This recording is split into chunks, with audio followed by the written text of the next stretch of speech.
करुणा क्या कर रही है? माँ की आवाज सुनकर करुणा एकदम चौंक गई।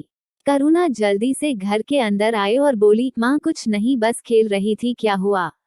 करुणा की माँ खाना बना रही थी, मैं तो तुझे खाने के लिए बुला रही थी।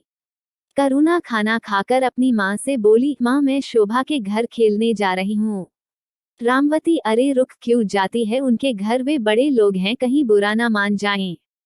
इस बात को सुनकर करुणा बहुत जोर से हंसी। माँ तुम कैसी बात करती हो, मेरी सबसे अच्छी सहेली है, अभी जाने दो ना माँ, थोड़ी देर में आ जाऊंगी।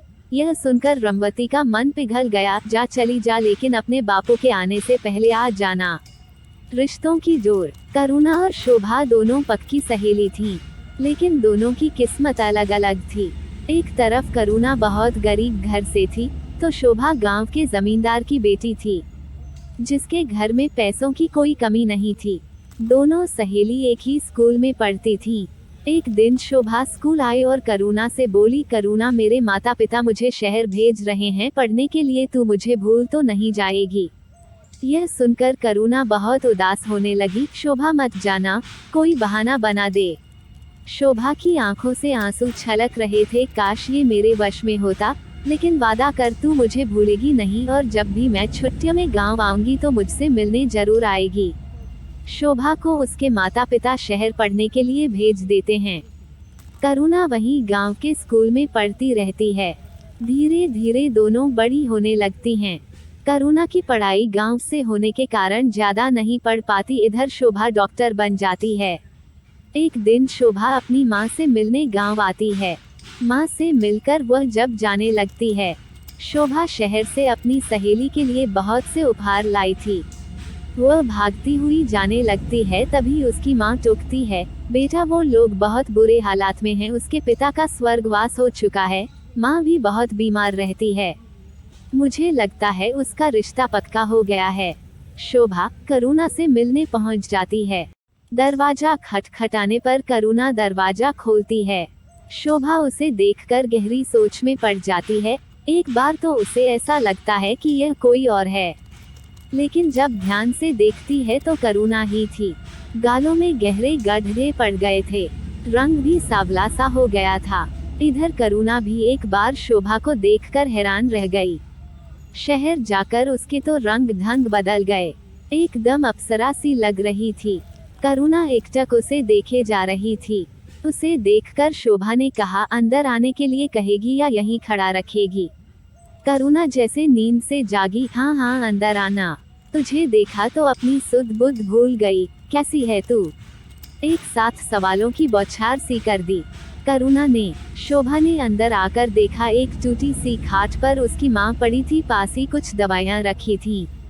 शोभा को देखकर रामवती ने उठने की कोशिश की, तभी शोभा ने टोका, अरे चाची क्यों परेशान हो रही हो, लेटी रहो, मैं शोभा हूँ, करुणा से मिलने आई थी, आपकी तबीयत कैसी है, क्या हुआ आपको? तभी करुणा पानी ले आई, कुछ नहीं बस कमजोरी है, थोड़ा खाएंगी पिएंगी ठीक हो जाएंगी, तू सुना कब आई?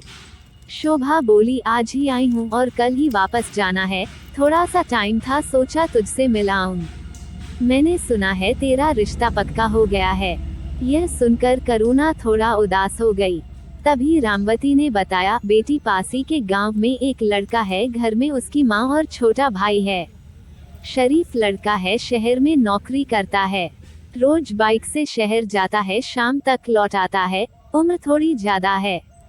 रमावती ने आगे बताते हुए कहा, बेटी इसके पिता चल बसे, मेरा भी कोई भरोसा नहीं है, मैं चाहती हूँ कि इसके हाथ पीले हो जाएं तो सब चिंता मिट जाए, लेकिन इससे पूछो तो कहती है तुम अकेली हो जाओगी, मैं तुम्हें छोड़कर कहीं नहीं जाऊंगी, अब तू ही इसे समझा। शोभा करुणा को बाहर ले जाती है, क्या बात है करुणा, तुझे लड़का पसंद नहीं है? करुणा उसके गले लगकर रोने लगी, नहीं मैंने लड़का नहीं देखा, वो तो ताऊजी रिश्ता पक्का कराए, वो बात नहीं है, माँ को अकेला कैसे छोड़ दूँ? शोभा ने उसकी बात समझते हुए कहा, वो बात तो तेरी ठीक है, लेकिन शादी तो करनी पड़ेगी, ये सोच माँ को कुछ हो गया तो तेरी शादी कैसे होगी, और अगर एक बार तेरी शादी हो गई और तेरा पति अच्छा निकल गया तो तू उसके साथ कभी भी अपनी माँ से मिलने आ सकती है, वैसे भी चाची कुछ दिनों में ठीक हो जाएंगी। करुणा, नहीं वो अब ठीक नहीं होंगी, डॉक्टर जवाब दे चुके हैं। कैंसर है आखिरी स्टेज का, उन्हें कुछ बताया नहीं है, तू भी मत बताना। यह सुनकर शोभा ने कहा, फिर तो इसे अपनी माँ की अंतिम इच्छा मानकर पूरा कर शादी कर ले, हो सकता है तेरी माँ जो इतना कष्ट पा रही हैं, तेरे हाथ पीले करने के चक्कर में ही उनके प्राण अटके हों। यह सुनकर करुणा रोने लगी। शोभा ने उसे गले से लगा लिया। उसके बाद बात बदलते हुए उसने कहा, देख मैं तेरे लिए शहर से क्या लाई हूँ। यह कहकर उसने एक सुंदर सी साड़ी करुणा को दे दी। करुणा ने साड़ी देखी और बोली, इसकी क्या जरूरत थी। शोभा ने उसका हाथ अपने हाथ में लेते हुए कहा, करुणा एक बात याद रखना, हमेशा मैं कहीं भी रहूं, गांव में, शहर में, शादी के बाद अपने ससुराल में, तेरी मेरी दोस्ती नहीं टूटनी चाहिए।